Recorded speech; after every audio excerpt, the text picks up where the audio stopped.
Hey guys, this is Totally Sassy T. How are you guys doing? I am doing wonderful. I am going to do a quick Car Chronicle 2.0 for you guys. I have gotten some information that I think is very pertinent, very important, and I just want to share it with you guys on this beautiful Thanksgiving where it's raining here, but everything is beautiful to me. Whether it rains, it snows, the wind's blowing, to see the rain again and to wake up to see my family is a beautiful day. Okay, and let's keep Shanquilla's parents in prayer. Okay, this is the first Thanksgiving without their daughter. It is going to be rough. I know how it is. I know what they're going to go through. This is hard. Okay, so let's just keep her parents in prayer. Okay, but you guys, there's some things that has transpired, and I need some answers. I'm getting some answers because I did a little timeline of Nazzer arrival, and I got some new information on when the doctors were actually called. Okay, all right. So you guys, Nazzer said that he came on the 29th, which was Saturday. He came and a day later. Okay, so Friday they were all out eating, having a good time, drinking. Looked like nothing was wrong. They were back at the villa. They had did like little ups, seeing who could do push-ups and all this good stuff and all that. And they looked like they were having a good time, right? They did. Early Saturday morning, and I'm gonna tell you why I know it was early Saturday morning when this allegedly fight transpired, is because of the orange tint that came in the window. So it was early. When you rise up, you see the orange across the sky. I'm a photographer as well, so when I do sunset photography, that's what you're looking for, the orange, the rising of the sun and the way it sets. Okay, and the lowering of the sun, you get like pink hues and stuff like that. Okay, in the wintertime. So pink or purple hues, depending on how cold it's gonna get. But anyhow, so anyway, the fight transpired early morning. Now it showed Dejanay Jackson throwing 36 blows to Shanquilla. Now with Shanquilla, a lot of people are questioning, did they drug her? Did they give her something to make her off? It sure looked like it, in my opinion. I'm pretty sure that's going to come out as well. But in my opinion, I said this earlier, I believe it. I believe they gave her something to kind of knock her off because they knew this girl could probably lay hands and that Dejanay would not had a chance. Okay, the only thing she could do was grab her wig. Y'all saw it. She was staggering. Unless one of the punches went ahead and, fractured her. Okay, because she was throwing those blows really hard. And it's unbelievable. So, you guys, listen to this. Okay, so around 2:13, the six was watching her. They knew that something was wrong, so they concocted this story of alcohol poisoning. They called the doctor at 2:13. The doctor arrived to the villa at 3:13, an hour later. Okay, we're gonna give or take an hour, but it was 3:13. They explained that they had been partying and that, last night, the night before, and they noticed that she hadn't been waking up. They tried to wake her up. They couldn't get her up. Now, when that fight broke out Friday, early Saturday morning, remember Shanquilla looked like she had just got out the shower. She had no clothes on. Doctor found her, she had on a robe, she was clothed. So that, number one, they moved her, dressed her in the condition she was in. Okay? Number one, they moved her, dressed her. They probably washed her face, put some makeup on to hide those bruises.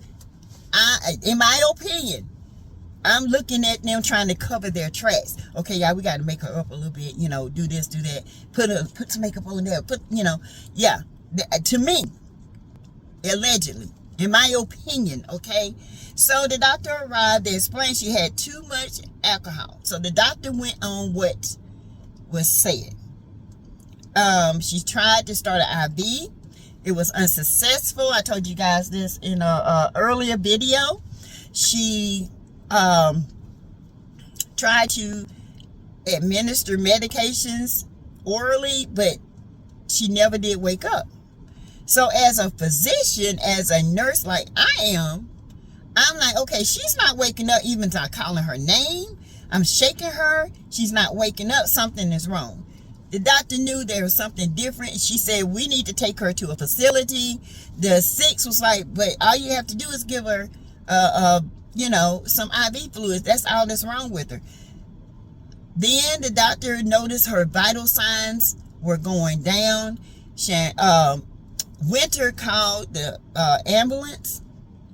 EMTs arrived at the villa.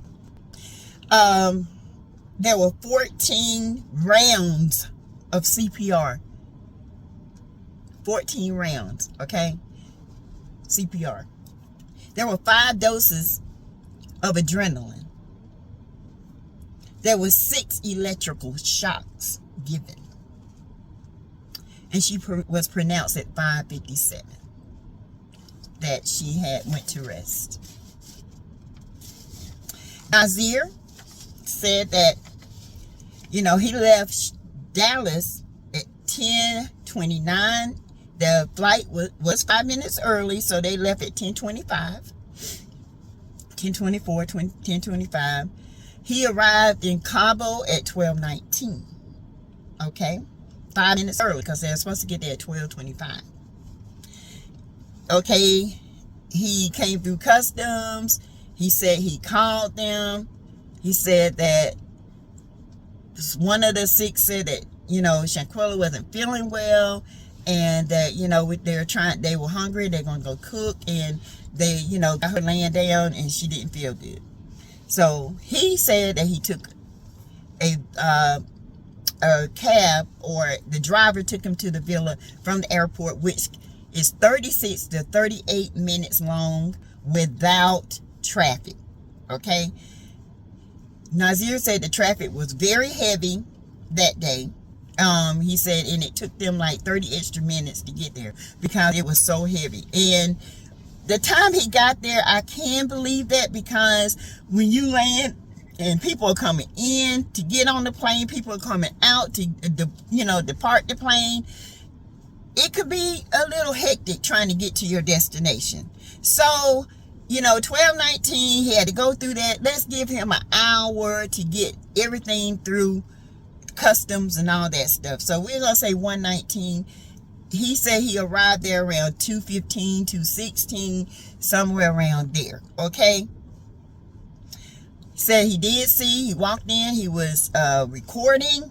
Yeah, let's have fun. He did see Shanquella laying down. And he said, girl, come on, we got to do some things. We got to get up. Okay. But he said she didn't move. He was like, what happened? What's going on? And they said, well, we think she had too much to drink. We just let her lay there for a little bit and try to get her to rest. Okay. This is what he said. He left there and got there around 2:15. Okay. By that time, he said at 2:15 he was there. But Winter says she called the doctor at 2:13. Nazzer said he called the doctor because she wasn't waking up.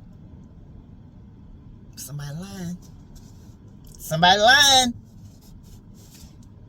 Was it Nazzer that called the doctor, or was it Winter? I don't even think it was Winter. I think it was Nazzer that called that doctor. And I think it was around about 2:30 when he got there. Somebody, the news report said 2:13, but it could be wrong because these times are all over the place. Okay. So he said that The doctor, you know, was there. He did say that they tried, you know, all this. The doctor did say they did CPR. But after that, he really didn't say anything. After the doctor was called, he said that, you know, he did start to notice bruises and her lips split, and he noticed her eye was bloody and she wasn't moving. And he was asking them, what did y'all do? Did y'all jump on her? What's going on? What happened? And now she just got alcohol poisoning. We had to pull her. The maid found her in the bathroom, slumped over, so we had to pull her out the bathroom. Lie number one. That's a lie. I don't believe no maid found her. That's a lie they made up, concocted to make it look like she hit her head and all this stuff. Lies.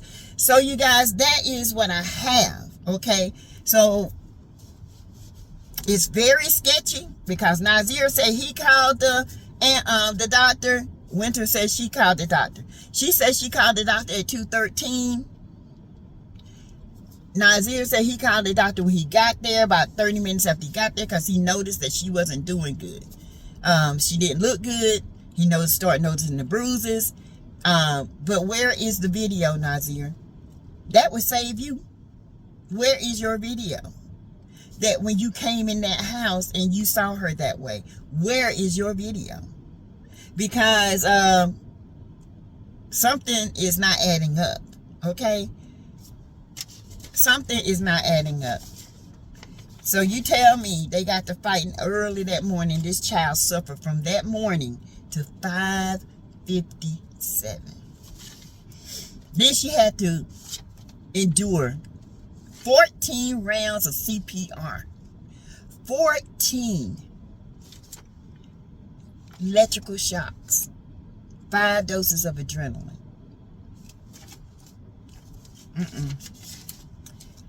Azir, maybe you got a ram in the bush, but baby, I hope you do, because something is not adding up, and all of you guys are going to Mexico, okay? Eventually. So you guys, you tell me what you think about this video.